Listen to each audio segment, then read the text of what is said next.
Let's talk voiceover audition strategy. What's up? Good morning, good evening, good afternoon.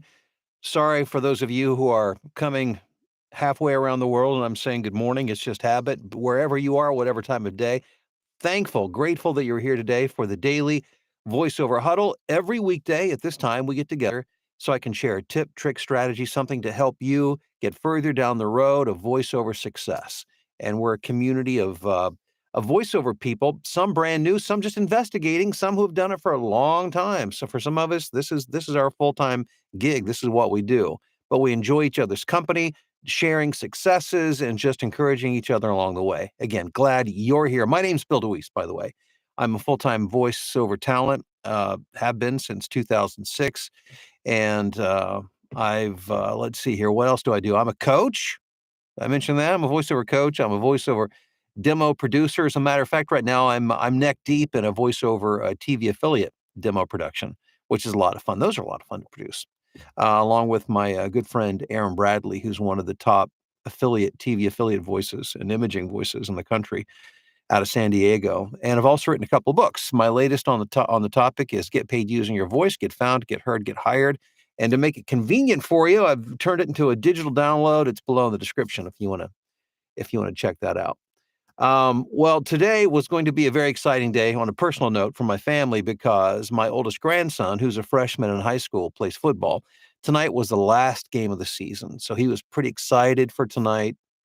We were excited for him, planned to go up to the game. It was an out of town game, but had all the big plans. And I just got notified this morning he's in bed sick.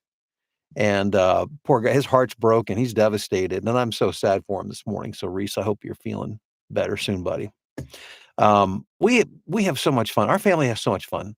I mean, we do all the football games, all the baseball games, all the soccer games, if there's a music recital or a concert, whatever's going on, we make it to as many of those things as we can. We have so much fun, being together and supporting each other. It's just, I love voiceover, but that's why I do what I do, to give me the ability to spend the time with the people that I care most about. But that's a topic for another day. So we'll get on that in another day. Also want to quickly mention that we're well on our way to 100K subscribers. So thank you for subscribing. We're over 81,000 right now. It'd be cool if we got there before the end of the year. But regardless, I appreciate you. Thanks for being here. If you haven't checked in on our live chat, make sure you let me know where you're watching and listening from this morning. I'll do personal shout outs to everybody here in just a few minutes. Our topic for the day: my voiceover strategy. I was thumbing through the pages of my book this morning, thinking, what do I want to talk about this morning? And I talk about my audition strategy in here. So I thought I'd just share a few thoughts on that with you today, because if you've done this for any length of time, you understand that as a voiceover talent, you live and die by auditions. In other words, that's everything that marketing creates. Marketing doesn't directly create jobs. Marketing creates opportunities. So marketing creates opportunities. Opportunities are presented usually in the form of an audition. Occasionally, on rare occasions, somebody will say, "Hey, Bill, loved your demo. Can you do this job?" I mean, that happens. And I should even say rare. It does happen on a semi-regular basis. But the vast majority of the jobs, even if I'm the only person they're considering at that time, it's, "Hey, would you mind reading for this?" I could be reading against 200 people, or it could be, I'm the only one they're looking at, but I still have to audition for it, still have to read for it, as do you. So having a strategy and understanding how to approach that is really important. And I learned that the hard way, as I have most things that I've learned in voiceover. Coming into this, back when I came into it, there wasn't this vast ocean of information. And in a way, I'm kind of glad, because there's so much crazy advice and stuff going. I mean, don't get me wrong. I'm not saying it's all bad. I'm just saying, whenever you get so many people jumping in, especially a lot of people who have never done this before or not much of it before, you get a lot of crazy stuff going around. So at least I didn't have to sift through a lot of that. It was through the school of hard knocks and trial and error. But earlier on, I learned that usually with an audition comes information in the form of a brief or a description of the job, which I found can either be extremely helpful if you allow it to be, or it can also, if you're not careful, it can work against you First of all, the brief or the description explains the project. It gives you some context and tells you what the client wants, what kind of read that they want. The problem for me earlier on was that I took everything very literally, and I tried to contort and shape and squeeze my voice into the precise mold that I thought they were trying to describe to me. So you have to, from a bigger picture view, understand that when a client is giving you a description of what they want, oftentimes what they think in their mind, the way they hear it in their head and the way they say it, the words that come out of their mouth don't align. And that's a very common problem. And so, when they're saying conversational, but they also add maybe 19 or 20 other adjectives along with that. Conversational, authoritative, upbeat. They may have 20 descriptors, 10 and 10 where they kind of cancel each other out, kind of fight against each other and make it terribly confusing. Descriptions and briefs can get extremely confusing, but here's the thing. We do need to understand context because it's a story. So you need to know what the story's about. What's the goal of the story? Where's the story taking place? What's your role in it? Who are the people that you're talking to? Because if you don't understand those things, you're just an isolated voice that doesn't make a lot of sense. But if you understand the context, then the audience will follow you because you understand, where you're going. And if you know where you're going, they'll be glad to follow you. If you don't and you're lost, they pick up on that real quick and they will tune out and you won't get that audition. You won't even be considered for it. So understand, again, clients, number one, oftentimes have a very hard time describing accurately what they want. But it's our job to still look through and just get a sense of what the project is about and what's going on, because we want to get a general picture of what this might look like or what it might sound like as a final production. But then what I do is this. I set that description aside, I set that brief aside, and I look at that script. The script will usually tell me everything I need to know. And I think, okay, this voice that if this is me, if I'm put in the middle of this, whether it's a commercial or an explainer video or it's e-learning or an audiobook or whatever, how, how would I feel? How can I make it personal? If this is me, not Bill DeWeese, or it could be, but Bill DeWeese in the story, if that was me, if I was actually in the story, how would I feel? Where would I be coming from? What would be my attitude? What would be my point of view on that? And when I began to think of it and personalize it, it made all the difference in the world because I struggled. On auditions, I mean, it was brutal. For years, I got beat up. Now, because of my aggressive marketing, when I say aggressive, I just mean I just never stopped. That was always marketing. So I was able to overwhelm the market with myself enough that I could eke out a few jobs, and get traction and was able to build, to build something. But it was simply through sheer volume because I was getting killed on auditions. I mean, it was brutal. I had to develop a very thick skin. And eventually I understood that yes, I had to look and get an idea, try to understand what the client wanted. That's important. But what was more important is that I had to express this part from a genuine perspective. I had to make it personal. And when I made it personal to me and when I felt it, the audience felt it. And when the audience feels it, then you're halfway home. That's the key to winning auditions. That's number one is make it your own. All right. Don't, look at the direction, but don't get confused. Don't feel like you have to, all 15 or 20 little descriptions that they give, words, adjectives, don't think that you have to squeeze all of that into your performance. Because what will happen is it takes you from here, which is here's where you win when you're speaking from your heart. It puts you into your head. And that's where you start to trip over yourself. And that's where it becomes inauthentic. And that's where it just doesn't really make sense anymore it just doesn't sound genuine anymore. And that's where people tune out. They just don't believe you anymore. So once you move it from here and say, okay, I'm just going to set all this aside. I'm going to put myself in the story. How do I feel about this? How do I feel? Does it make me feel excited? Does it make me feel sad? Do I feel insecure? Do I feel curious? And once I understood that, Again, that was a game changer. So that's number one. Number two is this. Whenever you can, provide two takes. And you've probably heard that before, but let me give you specific direction on that. Here's the way I approach it.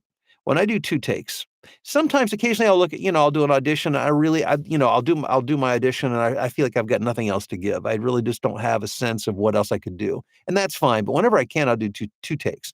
And here's how I think of it. And the reason I think of it this way is because this is the language I hear back from clients.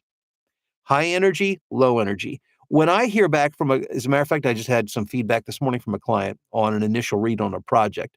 And the feedback comes back in the form of how I want higher energy here.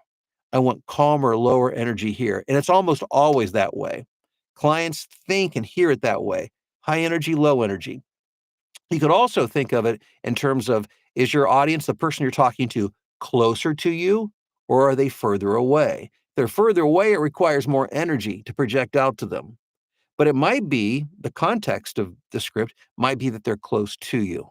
And it would be, again, the attitude may not be different, but just a different energy. Because if you're right here, I'm not going to be talking like this, in your face. It's going to get smaller and it's going to be calmer. If you're further away, there's going to be a higher energy because I'm going to be projecting out more to you, and maybe it requires more excitement, kind of number of things. But high energy, low energy, two takes. So those are my two main things when it comes to auditions. Those of you who know me well, if you're my voiceover blueprint and you have to deal with me and hear me every day, what you know is that I'm a business minimalist. I don't make things complicated. I want to squeeze the essence out of something, and that's what I focus on. That's what I focus on auditions, and that's the only thing I focus on. And when I started doing that, like I said, I've booked over 10,000 jobs since 2006, becoming a voiceover talent. So it works, and it doesn't just work for me, but it works for the students that I teach. So make a note of that. Make a note of it, put it up in your studio, follow it again, and then let us know the results below in the description. I think that's important. And maybe you've even had some experience with that. You even want to throw in the live chat this morning, which is where I'm going to go right now. But before I do that, just a quick reminder that Mike Hathcote's live training event that I'm hosting this coming Tuesday night which is going to be on how to create your own video demos, which is an incredible skill to be able to have. It's going to save you a lot of money, and it's going to allow you to create more great marketing collateral, some more marketing materials, these videos that you can create at will in marketing your voiceover services. And when you add video to your audio, it just gives it more punch, more power, and more presence. And that's what you want. So below in the description, that's where you can go to get all the information and register. All right, who's on the live chat this morning? First in this morning is Rob, checking in from Cincinnati, where it's another great breakfast from Bob Evans. Wish you were here. Bob, I got to be honest. Rob, Bob Evans. Yeah. I wish I was there. That would be amazing. Good fellowship and great food. Bob Evans is one of my favorite breakfast places in all the world. It's one of the things I miss about living in Ohio for sure. Hey, Mark, what's going on in Montreal? Coach Ariel, good morning to you in California. Nephi in Knoxville. Joe, happy Thor's Day to you in the UK. John is in Denver. We've got Nancy in South Dakota, Professor Tracy, Rochester, Minnesota, Jim in Graybull, Jason in Kearney, Nebraska. Jason says he just signed up for his second audiobook. He says, due to your advice. Well, Jason, we're ringing the sweet sound here, the sweet bell of voiceover success for you. That's fantastic. Congrats. Glad to hear that. Phil in Tokyo. Kathleen, good morning in Binghamton, New York. Tim, what's going on in sunny Altoona? Terry in Falston, Maryland. Celeste in Newark, Delaware. Alex in Utah. Hey, Craig, Kathleen. Oh my gosh. Good morning from Binghamton, New York. I need to go find some caffeine. Ha, ha, ha. Yes, you do. Everybody needs their caffeine. May I recommend Myers Michigan Cherry Coffee? This is not a paid endorsement. This is just my personal and Vicky's favorite brand. Ground fresh daily, every morning in our kitchen. Galen in Carrboro, North Carolina. Marla in Texas. Jim, what's going on in Memphis? We've got Craig in Wichita. Johnny, good afternoon to you in Cambridge, UK. John in Rhinebeck. Amanda, Chester Springs, Pennsylvania, auditioning for a commercial this morning. I got the contact through direct marketing. Mandy, way to go. That is awesome. That's the way to do it. Ariel, thank you for the kind remarks. I appreciate that. Hey, David in Gardner, Kansas. Marla says, I got to get my prop here. You know what's coming. Buy the book. Great read and always great to reference to have. This is I was talking about this yesterday and I had referred to it as kind of like your satellite map. It's your 30,000 foot view. You gotta when you're first starting off, you don't just start doing stuff. You need to get a lay of the land. What's going on? What do you need to do? That's what this is your first step right here. Um, Chattanooga, good to see you in the house this morning. Christina in Grass Valley, California. Krista in Sugar Land, Texas. Jerry in Dallas, Texas, not Georgia. Sandra, Dallas Fort Worth. Kirk in Greenville, South Carolina. We've got Gene in Dallas Fort Worth. Joy in sunny Southfield, Michigan, where it's 41 degrees. Yeah, I woke up to some frost this morning. It's things are turning, aren't isn't it? But the trees are beautiful. Gregory, what's happening in far north Dallas? GS in Longview. Ben in the UK. Is it just me or is our UK group growing? We've got quite a few folks that are coming on every day from the UK. I guess making it your lunchtime break, and I'm so glad you guys are here. Jim, marketing payoff time. Just got a call from an audiobook publisher who wants me to narrate for them. Jim, congrats. Fantastic. Love the good news. Joel, good morning to you in West Michigan. Andrew in Latvia. Patty in Baltimore, Maryland. David in South Carolina. The other David in Hamilton, Ontario. Riley in Texas just accepted an offer to narrate my second paid audio. You guys are tearing it up out there. Unbelievable. That's phenomenal. Congrats, Riley. Maggie, good morning from Pittsburgh. Had a birthday yesterday. This is my year to get into voiceover. Happy birthday, and I'm glad this is your year to get into voiceover. Sandra says, checking in from Worthington, Ohio. Still takes me 45 minutes to do one ACX audition. Doing 10 a day overwhelms me. Sandra, yeah, I can imagine. Let me suggest that you don't spend so much time on an audition. And I know, and this is hard. This is one of the hardest things to learn earlier on is that you don't need to spend as much time as you think you do. And a lot of it is just it's the pressure we put on ourselves. And here's what I would recommend. I would recommend that you not allow yourself to do more than 3 takes of anything. And only retake the lines that you feel you absolutely must. But otherwise, just keep going. Because the problem is after about 3 takes anyhow, things start to get worse. You may not realize it. It doesn't get better after 3 or 4 takes. It gets worse because you're totally into your head. So you've got to cut down the number of takes, even though it may not feel right to you. And let me just share something real quick. And I don't mean to go off on a whole thing here, but I'm reminded of this on a very regular basis and was talking to, I think it was Vicky about this the other day. It always surprises me when I get into a recording session where I'm directed that the clients are not nearly as hard on me as I am on myself. When I'm doing something, I'll go back and, I'll redo a line, I'll redo this line, I'll redo this line, very, very common. My clients, it's amazing. Sometimes I'll read something, I'll think, oh, wow, that was awful. They love it. So you just got to relax and be yourself and not worry about it. Better that you do one audition in 10 minutes and be totally emotionally strung out over it, worried about it, than spend 45 minutes doing one audition because I guarantee you'll get more work doing it that way, and you'll get more comfortable doing it that way. So that's if I were sitting down with you right now, Sandra, one-on-one, which we are right now, that's what I'm telling you to do.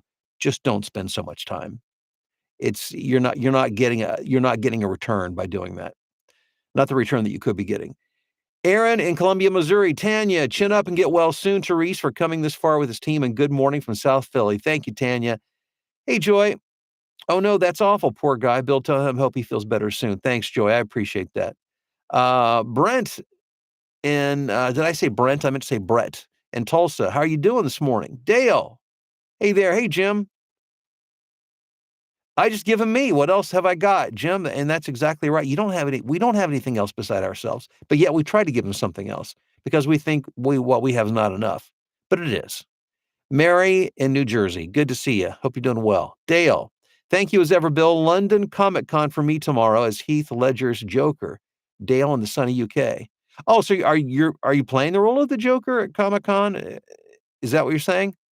That's cool. Regardless, though, that's cool. Have fun. Good morning from Detroit. Do you speak better in the morning or evening? Um, I don't know. Probably, after I'm warmed up a little bit. I guess I don't know. I don't think about it. I really don't think about it. I just start work in the morning and I go. I'm sure I'm a little better after I get warmed up, and by the evening I'm plenty tired and ready to rest my voice. But I can do it anytime I need to do it. Theo says, "Good morning to all from the good old kitchen table in lovely Palos Hills. Good words today, Bill. Thank you. I'm going to hit that like button. Who's with me? Oh my gosh, I didn't even look. Wow, guys, we have far more than half of you have already hit the like button. Yesterday we had 100% participation. Could it happen again today, 2 days in a row? I don't know. Stay tuned. We'll find out. Brookings, South Dakota is where Scotty's at checking in. Hey, Scotty, Megan, good morning to you from Manitoba. Oh, you're very welcome. Wayne in Port Orchard, Washington. Oh, let's see. The stream's moving on me. I got to talk faster. Back. There we go. Rusty in the UP of Michigan. Baylor in Cedar Falls, Iowa. Jerry, how are you doing? Becky in Michigan, good morning. Adam, good morning to you in Bristol, Tennessee. Signed my first contract on Upwork. Boom, there you go, Adam. John, good morning to you in Chile Vesta, New York. Jerry, Texas pecan flavored, HEB Texas pecan flavored coffee beans. That sounds good.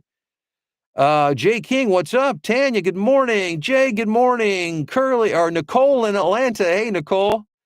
James in Naperville. Hey, that's just up the street. I'm just starting out and checking in with your content. It's giving me confidence. James, I'm so glad to hear that. Glad to have you here. Tanya, did I get your grandson's name right? You did. You didn't spell it right, but that's okay. There's a number of ways to spell that. You got the name right, though. And that's all that matters. John says, excellent, astute point. Far away equals high energy, listener nearby, lower energy. There you go. Exactly, John. I'm narrating the social determinants of health training for my organization. Fantastic. That is great. I love that. And who knows, maybe you can spin that into more work as well. Mark, I'm always thinking marketing. Mark says, organized my way to 20 auditions in 2.5 hours. Thanks to you. Mark, that's fantastic. That's what I'm talking about. Jim says 3 is my usual limit. Energy fades after that. Let's see. Andrew, okay, 3 takes. Got it. Jim says, how much warm up do you do before a take? You guys, I don't really warm up. I mean, if I come in and I can't talk, I'll read the script a little bit, but I don't have like this whole thing that I go through usually.